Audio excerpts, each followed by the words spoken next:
Aloha, Braves fans. Mitts back with you for another edition of Bach Dirty to Me Game Recap, coming to you from the middle of nowhere but the center of everywhere. It is April 29, 2018. The Philadelphia Phillies are taking on your Atlanta Braves.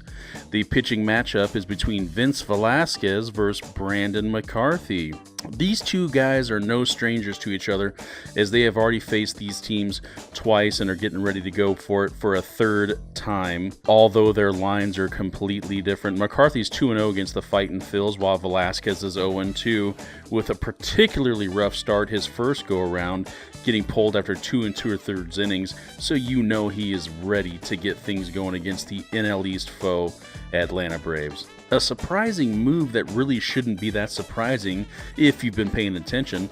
Ozzie Albies has taken over the leadoff spot for Brian Snitker's squad, followed by young stud Ronald Acuna Jr., and Ender Inciarte has moved all the way down to the 9th spot in the order. Here we go. Top the first. In the first game as a leadoff hitter, part-time Cat Williams impersonator Ozzie Albies absolutely demolishes the first pitch of the game deep into the left field seats. I'll take the run, but even better is the immediate silence that fell over possibly the most obnoxious meatball fans the MLB has to offer, Philly fans. Little Lion Man Ronald Acuna follows Ozzie's launch job with a hot shot that finds its way through the right side of the infield for a double. A good takeaway from this at-bat is that the pitch he hit was not a fastball. Acuna did a great job of keeping his hands back and guiding the ball past the first baseman, hinting that he is in fact not a one-trick pony. Freddie Freeman flies out to deep right for the first out of the inning. Acuna stays put at second. Nick Markakis digs in, hoping to bring home a run, but that was not to be as he suffered the same fate as Freeman, flying out, making it 2 gone in the first. After the night game for Tyler Flowers, Kurt Suzuki gets the nod and is now the last hope for the Braves to add to their 1-0 lead in the first. Passed ball allows Acuna to move to third, but that wouldn't matter as Suzuki pulls out his best Willie Mays Hayes, popping the ball straight up for the catcher to snag for the last out of the top of the first.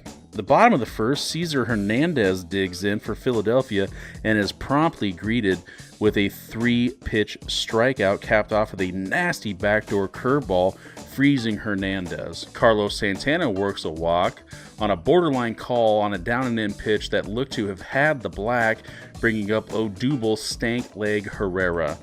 Stank-Leg Herrera has given the Braves fits in the last couple of series, and this at-bat will be no different, as the talented center fielder works a walk after going down 0-2. In steps Philadelphia's dangerous young cleanup hitter, Rhys Hoskins. Hoskins whiffs to strike out on what looked to be a breaking ball that wound up being much more of a cement mixer, hanging up in the zone at about 87 miles an hour. Altair shoots one up the middle, stopped by Albies, keeping Santana at third, but does load up the bases.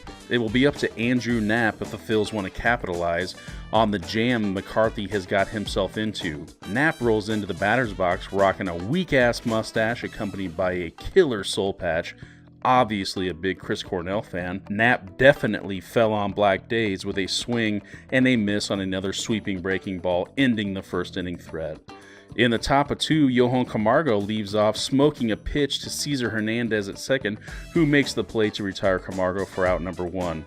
Dansby Swanson gets carved up by Velasquez for the second out, and McCarthy strikes out looking to end the inning for Atlanta. This at-bat should have been a walk, but due to the maddening inconsistency of strike calls, Velasquez definitely got the calls McCarthy has been searching for in the bottom half of the zone. In the bottom 2, Michael Franco rips a little Ric Flair to center to get the party started. Scott Kingery trades places with Franco, grounding out to Swanson at short, who makes the throw to second but had no chance to turn 2 with a speedy Kingery on his way down the line. McCarthy gets his 4th strikeout, taking care of counterpart Vince Velasquez with a good fastball. McCarthy wastes no time getting his 5th strikeout, taking care of Cesar Hernandez with another stiff one. In the top of 3, Ender's first at-bat in the 9th spot comes as well the leadoff hitter of the 3rd inning, that is, cracking a triple down the right field line. Albie steps up as the second batter of the inning, a place we all know he is familiar with. Ozzie works a walk. Velasquez's curve is hanging up in no man's land too far, too often for any manager to be comfortable facing this potent of an offensive lineup. Ozzy swipes second, once again picking on the Phillies catchers. They have been terrible holding on runners, winding up to throw, dropping the balls on the transfer. You name it, they've done it. I feel like they got a little bit spoiled having Chooch here for so many years. He was such a fantastic catcher. Acuna pops out to short center, allowing Kingery to display his range, making a very athletic over-the-head grab. With runners on second and third, Freeman steps in looking to do some damage, and while he does put the ball in the air, it just isn't far enough to bring Ender home. The last chance of the inning for the Bravos is Nick Markakis, and he doesn't disappoint, squirting a 2-run single into the outfield grass, beating the Phillies shift. Keep shifting, Philly. Keep on shifting. We love it. Suzuki keeps the inning rolling with a double down the left field line, sending Markakis to third. On the first pitch of the next at-bat, Camargo golfs one into the left field seats, putting Atlanta up 6-0. Dansby can't keep it going, though, popping straight up to end the inning. In the bottom of 3, Santana is battling McCarthy, covering the plate, fouling pitch after pitch, popping out on the 10th pitch of the at-bat, really driving up the pitch count for McCarthy. Odubel, stank leg Herrera, grounds out sharply to Atlanta's sure-handed first baseman for the second out of the inning. Hoskins swings at the first pitch he sees and grounds out to Camargo at third, who fires a seed to first to end the inning. In the top of 4, Velasquez makes it quick work of McCarthy, punching him out looking to start the 4th. Ender dumps one in front of Rhys Hoskins. While I'll take the hit, that was some piss-poor hustle from Philadelphia's left fielder. Frankly, if I'm a Philadelphia fan, I'm pissed off. That ball should have been caught. Velasquez is showing a hell of a lot of attention to Ender at first. Looks like the Phillies have gotten the hint that the Braves can, will, and do steal bags. Albies strikes out swinging on a sweeping curve that Ozzy flailed at. Ender takes second. I can't overemphasize how bad the catchers have been for Philadelphia. They simply take too much time to get rid of the ball when the Braves attempt to steal. Acuna walks, putting runners at first and second with 2 outs and bringing Freddie Freeman to the plate. Freddie Freeman hits a slow roll to the right side, handled by Kingery to end the frame. Bottom 4, Altair starts it off with a ringing double off the base of the center field wall. Cochise, Andrew Knapp steps in and grounds one out to Mr.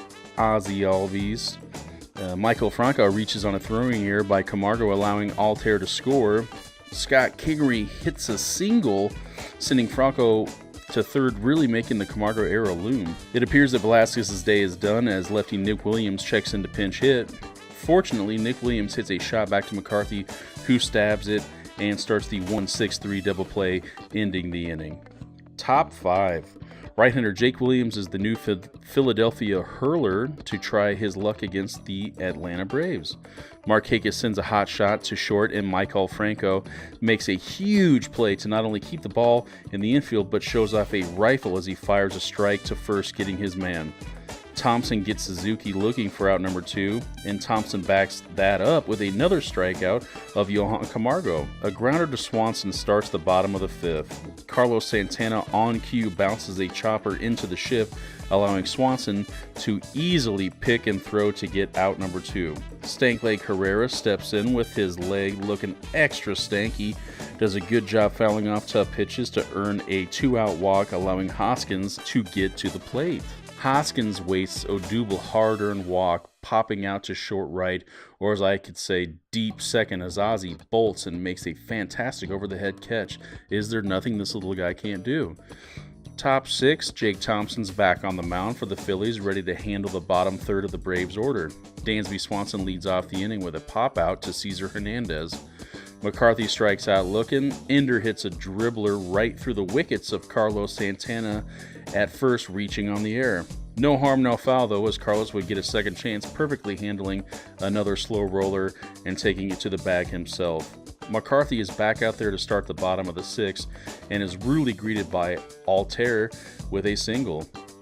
Philly backstop Knapp steps in, not wanting to be outshined by that hit, and was tangled up by Brandon McCarthy's pretty noose, which would also be his last pitch of the day as Snitker brings in Aussie sidewinder Peter Moylan. So Peter Innings Eater faces one-on, one-out situation with third baseman Michael Franco looking for his second hit of the game. That hit was not to be as Swanson makes an athletic 6-3 double play, picking a tricky short hop, stepping on second, and firing a strike to Freeman at first. Acuna leads off with a walk. Thompson didn't seem to want anything to do with Little Lion Man in that at-bat. Freeman steps in with a duckling on the pond and the world-famous infield shift in play. For the love of God, I wish Freeman would just bunt. They're handing it to him. Folks, the Braves are straight committing larceny as Acuna steals another base for the Braves, putting him on second. After a loud foul ball, Freddie ultimately walks, putting runners on first and second with Nick Markakis digging in. Nick flies out harmlessly to right, bringing Kurt Suzuki to the plate with a chance to add to the lead, but pops out harmlessly to second. Camargo completes the flyout hat trick, ending a seventh inning that started out very promising. The bottom seven, Peter Innings Eaters back out on the bump, ready to rock against the 8-hole hitter Scott Kingery. Kingery does as he's told, like a good little Philly flying out to the weak right. Relief pitcher Jake Thompson will bat his spot in the order, and thank God he did, because now I know that I have a better swing than at least one major league player. Good Christ, that was ugly. I'm just going to throw this out there. Every time the cameraman pans over to Gabe Kapler, I immediately question my sexuality. Spray tans that are that evenly applied don't just happen, folks. If things don't work out for him as a big league manager, there's a Stetson Cowboy model out there that will be unemployed soon. Anyway, back to baseball. Moylan issues a walk to Cesar Hernandez and is promptly lifted by Braves manager Brian Snitker, replacing him with the slender left-hander Sam Freeman. Freeman comes in with 2 outs and a runner on first, facing switch-hitting Carlos Santana. Sam quickly sends Santana to his room with no dinner, striking him out with ease. In the top 8, Thompson's back out there to work against Dansby Swanson, who's 0 for 3 on the day. Well, make that 0 for 4 as he strikes out for the second time today. A sight for sore eyes as Ryan Flaherty steps in to pinch hit for Sam Freeman. Always good to see a guy get a chance to stick it to the club that released him. Flaherty indeed reaches base via walk. Our new 9-hole hitter Ender steps in and laces a double for his third hit of the game. It's only been one game, but this lineup tweak seems to be a keeper, at least for the foreseeable future. Runners now at second and third with 1 out, and Albies steps in, drilling a double to drive in both runners, making it an 8-1 lead. Ronald Acuna Jr. is now the batter, and he makes sure Ozzie doesn't get all the love on the team's charter flight to New York, banging a missile off the top of the deepest part of the park, just missing a 4-bagger, settling for an RBI double. Freeman strikes out on a nasty breaking ball at his shoelaces. Gotta be honest, it looked like Freddie had been taking batting lessons from Jake Thompson on that one because it was ugly. And maybe it's the newness of Albies, Acuna, and Camargo, but I can't shake the feeling that the Braves slugger Freeman is now playing second fiddle to the impressive youth movement. Better keep up, old man. Things are moving. Thompson's day is done as the Phillies make a pitching change, bringing in the very large Luis Garcia. Luis Garcia does not look like a guy you'd want to meet in a dark alley. Nick Markakis ends the inning with a grounder up the middle into the ridiculous shift. Work this time, guys. Bottom 8, Jesse Biddle comes in as the new Braves pitcher, and he draws Stank-Leg Herrera for his first assignment. Biddle shows a good mid-90s fastball coming at you from a 3/4 arm slot, which has to be tough on left-handers. Herrera scorches a grounder to the right side, but Albies handles the shot and makes the toss to first for out number 1. Rhys Hoskins, now the batter, who also appears to be under the batting tutelage of Jake Thompson, as he awkwardly swings and misses on a great sinking fastball. Biddle wraps up an impressive 1-2-3 inning, striking out Aaron Altair. Gotta be a great feeling for the ex-Philadelphia Philly and local kid. Guys, I thought of a new drinking game. Every time Kurt Suzuki is hit by a pitch, you have to take a shot of sake. Kurt cannot catch a break. That guy keeps getting hit. I don't know what the deal is. Jesse Biddle gets a chance to bat, and he doesn't disappoint, smacking an RBI double that kicked up so much chalk Ron Washington almost relapsed on his birthday. Welcome to the bigs, Jesse. With Biddle on second and 1 out, Flaherty will get his second tour of the day at the plate. He would be put away on strikes as big boy Luis Garcia is bringing some heat. 2 outs now, Ender Inciarte's turn as he grinds out an at-bat, fouling off several tough pitches, working a walk after falling behind 1 and 2. At-bats like that remind me of an ex-Brave Martin Prado, just straight professional hitting. After that walk, Stetson Cowboy Gabe Kapler literally meanders to the mound for a pitching change. possibly the most leisurely and sexy walk that I have ever seen to change an MLB pitcher. To be fair, he may not have been sure that anybody was up in their bullpen. Right-hander Hutchison takes over the mound for the Fighting Phils. Ozzie puts a charge into the ball, but hit it to the very deepest part of the park, just missing an MLB-tying extra base hit mark held by former Brave Jermaine Dye. Does anybody else wish there was one more game tomorrow for the Braves? Damn it, that guy would break that record. Snicker stays with a hot hand and leaves Biddle in to try to close out the game. Phillies backstop Andrew Knapp starts the inning with a walk, bringing up Michael Franco. A leadoff walk is not what we needed there. Just pound the zone, Braves. Nobody's looking more forward to a day off than Atlanta catcher Kurt Suzuki as he's getting beat up at will behind the plate. Yeesh. Franco strikes out, followed by Kingery. Biddle has some seriously nasty stuff. An official thank you to Phillies for both Biddle and Flaherty. If there's anybody else you would guys like to release, let us know. And in a fitting end to a great day for Jesse, he strikes out Cesar Hernandez to end the game. So the Braves take the series from the Phillies, which is a good sign, as they come out of a tough one. They split with Cincinnati, who at that point in time was the worst team in baseball. Everything's looking good right now for the Braves. We've called up our youngsters. We're hoping Soroka comes up very soon. The future is bright. Well, so bright that they've got to wear shades. This is Mitz here with Bach Dirty to Me. Come on back next time as we wrap up the next game against the Mets up in Flushing.